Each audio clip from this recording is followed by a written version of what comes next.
मनोज जरांगे सध्या आझाद मैदानावरती आंदोलन करतात आणि सरकारवरती आरक्षणासाठी दबाव निर्माण करण्याचा प्रयत्न करतात। त्या संदर्भातल्या टॉप 9 बातम्या पाहूया।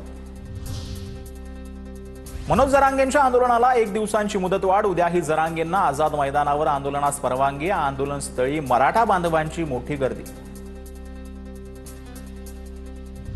सरकार इंग्रजांपेक्षाही बेकार। सरकारचा आंदोलकांना अन्न पाणी न मिळू देण्याचा डाव। मात्र आता असली डाव खेळा आणि मराठ्यांना आरक्षण देऊन टाका, जरांगेंची मागणी।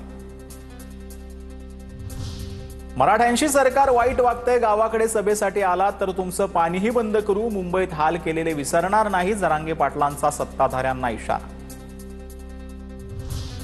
ओबीसीतून आरक्षणासाठी जरांगेंचं आमरण उपोषण। गोळ्या घातल्या तरी 1 इंचही मागे हटणार नाही। जेलमध्ये टाकलं तरी उपोषण करणार, जरांगेंचा सरकारला इशारा।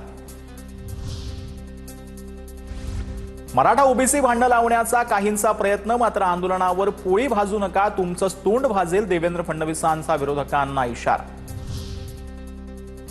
जरांगेंच्या खांद्यावर बंदूक ठेवणारे कोण? खांद्यावर बंदूक ठेवण्या इतपत वेळ काय येऊ दिली?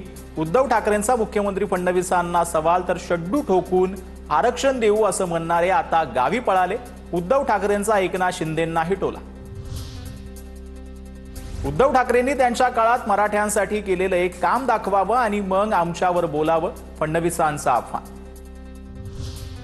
उद्धव ठाकरेंची भूमिका दुटप्पी। मराठा समाजाच्या आंदोलनाची सामनातून टिंगल करण्यात आली। ठाकरे आरक्षण टिकवू शकले नाहीत, एकनाथ शिंदेंचा ठाकरेंवर पलटवार। अजित पवारांच्या राष्ट्रवादीचे आमदार प्रकाश सोळंकेंनी घेतली मनोज जरांगेंची भेट। सरकारनं ठाम भूमिका घेण्याची वेळ आली आहे, आमदार प्रकाश सोळंके यांचं वक्तव्य।